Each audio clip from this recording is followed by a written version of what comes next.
Hey guys, Will here. So if you're a member of any gaming or sim racing Facebook group, you've undoubtedly come across the countless posts from people asking if triple screens are a better option than an ultra-wide display. So if you scroll past those first 10 comments or so of people just abusing you for not buying a VR headset, there's actually some pretty compelling arguments from both sides of the camp. So it's no surprise really then that the gaming and sim racing community is almost instantaneously lit up with hype the moment that Samsung announced their upcoming Odyssey G7 and G9 gaming monitors. So in today's video, we're going to take a look at some of the reasons why these new monitors may well be the perfect solution we've all been waiting for when it comes to gaming and sim racing, and why they may even compel me to make the switch from my triple 35-inch screens that I'm using at the moment.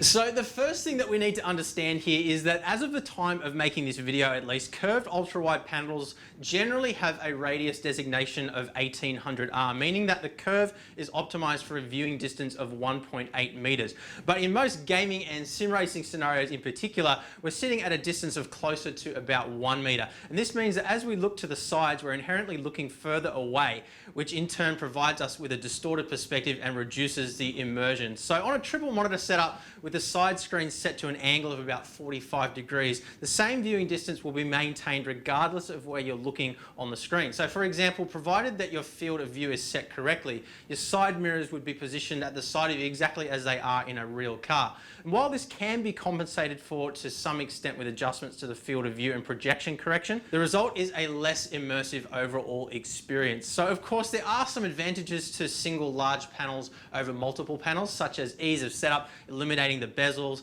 those kinds of things. But for most hardcore gamers and sim racers in particular, the pros of a triple monitor setup, at least in my opinion, tend to outweigh the cons, which is why I typically recommend a triple monitor setup whenever somebody asks this question. To put it simply, until now, giant 49-inch ultra-wide monitors have always seemed to include some sort of a compromise. So whether it's a lack of resolution, particularly vertical resolution, which to be honest is actually the only reason why I haven't actually purchased one for my video editing machine, lower refresh rates or higher response times, although in 2019 we did see some pretty significant improvements on that front as well, or not just having enough curve to provide the same level of immersion as we get with a triple monitor setup.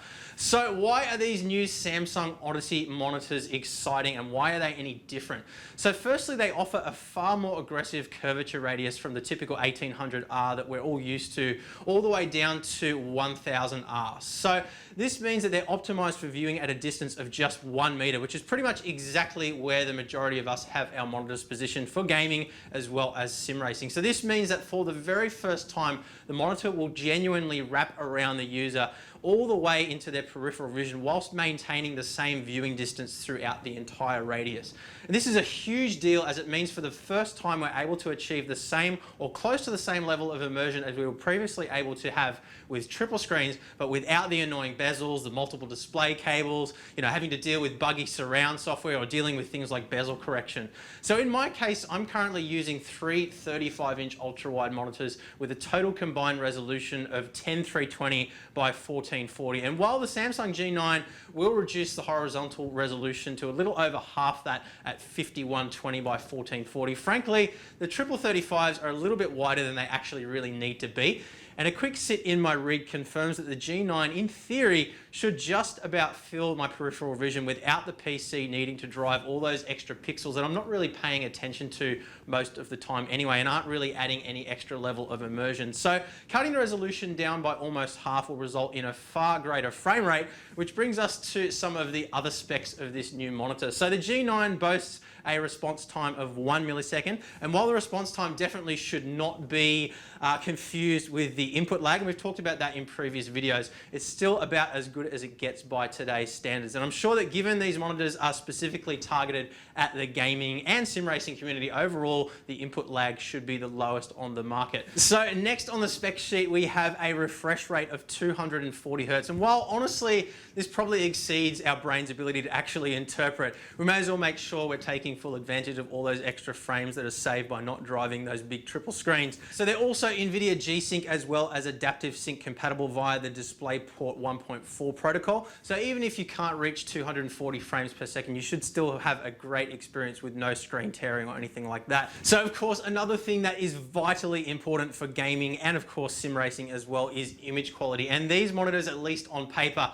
look like they're definitely going to be delivering the goods. So they're going to feature a QLED panel, which whilst not quite the same level as an OLED panel where each individual pixel emits its own light for incredible color and contrast. Quantum dot technology has been around for quite some time now in the TV industry at least, and essentially uses quantum confinement to convert the LED backlight into pure red, green and blue primary colors with minimal backlight bleeding and crosstalk. Now I have to admit that despite my ridiculously over-the-top gaming PC, I'm generally not a big fan of over-the-top designs when it comes to monitors. I much prefer a sort of more minimalistic look, but the Infinity Core, as they're dubbing it on these, does actually look pretty darn cool. It actually resembles a starship out of Star Trek, at least to my eye, and they're offering 52 different colors as well as 5 different lighting effects. So it's definitely going to be interesting to see how that ends up looking once we see a little bit more information.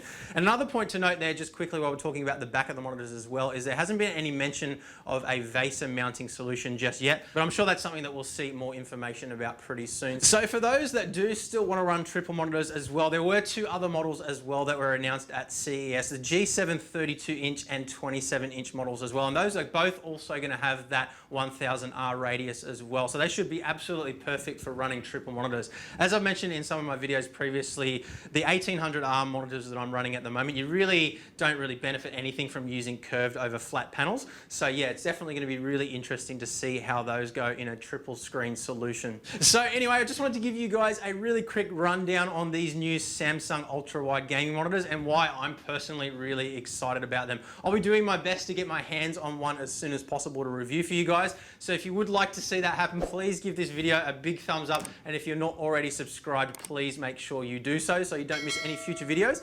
And yeah, that's about it for today, guys. So just wanted to share that little bit of news with you. So thank you very much for watching, and I'll see you guys again soon. Bye.